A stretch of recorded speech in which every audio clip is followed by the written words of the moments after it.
Okay, so thanks everyone who took time to watch the video that I did last week. I think that worked well, and I got some good feedback on it, which was good.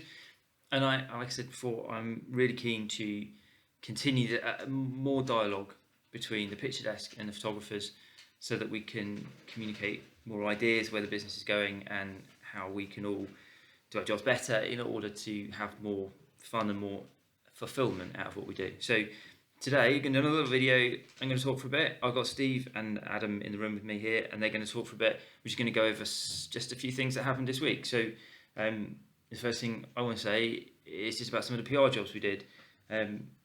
We did about 12 PR jobs this week.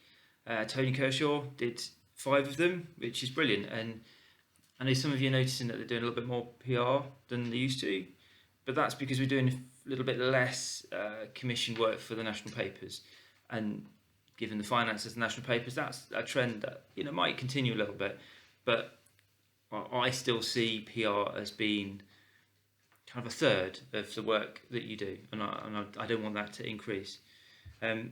Special thanks to Tom Wren as well. He did a 3-day PR job this week. It was in London. He stayed in hotels on the nights in between, and his days were like 10 till 7:30. Very long days. Very late notice that we got this work, and I really appreciate the flexibility that you guys give us in order to cover the work that we do. And despite the kind of the length of time that those jobs went on for, and the nature of the job, it wasn't particularly photogenic. Tom's pictures are brilliant, and that means so much when you've got a photographer who, whatever job they go to, always comes back with nicely lit, sharp, well composed pictures, whatever the subject. That is brilliant. So the only other news now, you've seen Adam Gray is now in New York. He'll start working next week full time. He's been doing a little bit already, and that's a really exciting new chapter in the for the picture desk. And I'm hoping that opportunity really comes to fruition. So that's a bit from me. Over to Steve. Hi guys, how are you? Firstly, just want to apologise for the light shining off my head. I won't keep you too long. But there's a couple of things that I just wanted to say. Firstly, about today, Tom Maddock, I think, has performed great down in Brize Norton, considering the amount of competition that he's had down there. That's with the UK nationals flying back into the UK from Wuhan. So I hope he's okay and he's not caught anything. But he got up super early today to get down to Brize Norton, which is a long day in itself. Just getting down from where he lives in Mansfield down to Brize Norton is no mean feat, and he spent the day trying to get a good location. In my opinion, he's gone above and beyond.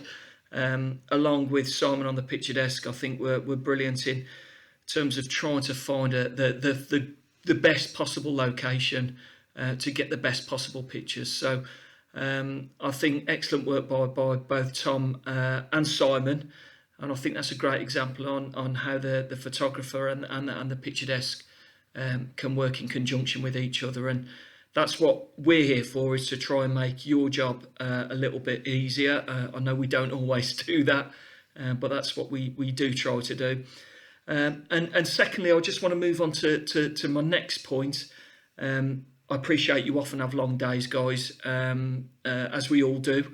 But I am also aware that on the odd occasion there's a little bit of downtime, and you might be wondering what you can be doing. But from our point of view, it would be good for you to keep an eye on the social wires, social media, Instagram, Facebook, Twitter, just to see if there's anything local going on that you could jump out on. It makes our job easier, and certainly if you see something, by all means flag it up to the news desk, and act upon that. And we're at that time of year now when the mornings are quite nice. They're not too early.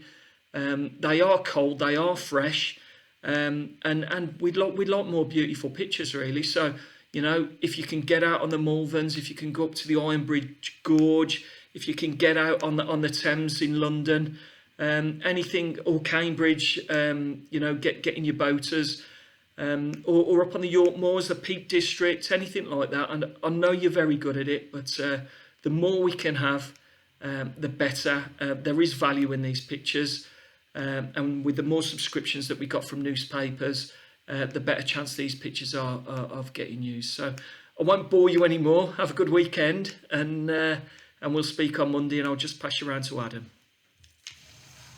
Hello guys, hope you're all well, hope you all had a good week. I was going to mention a couple of people that did a really good job this week, and that's fun. Got a couple of pictures here. James Datsides went out and had a fun time with his drone. He got this opportunistically in the afternoon, and I think I saw this in 4 papers today, I think it was. But all really, really similar. And that was, I'm told, really opportunistic by James, so fair play to him. Katie Lee, one of her nicer shows here, but not in a paper. Heard this made very well. Again, all opportunistic, went out on her own and did it, which I know Katie Lee always does. That's really good. And then, actually, the last thing I was going to mention is James Linsell Clark. He went out this week on what a lot of people would consider a boring story, a middle-aged guy with hundreds and hundreds of thousands of Beano magazines. And I think, actually, on any given day, that could be a really boring story that you go out and do headshots and, you know, a couple of pictures of magazines behind. James has done exactly what we wanted. I'll try and show it as clear as I can. He's actually got them all over his living room. There's loads of other pictures. He's trashed the living room, but he's done a really good job there. And I think that's turning a story that could be nothing into something that you can see in the Metro, the Mirror, at least, really. So it's not gone out yet, but I'm sure it will do well. And really, really good job for that, because I think it's a difficult thing to do, to go around to a rubbish house and wherever this was, and transform it into this picture. That's really good, and to see more of that would be great. Those things don't get recognised until we're sending out sometimes, and then when we look at it in the morning and it's not quite right, we just end up shoving it out and nothing happens. But that preempted shot by James, we'll see that could maybe even go on best of the day because of those pictures, and I think it's really good. So well done to all of you, and have a good weekend. Thanks very much, guys. Bye. So I hope this is useful. I hope we can carry this on. If you don't want to look at our faces on a Friday evening or over the weekend, I understand. If you don't want to look at our faces at all, just tell us, and I won't do any more of these. But otherwise, we'll plan to have another instalment next week. See ya.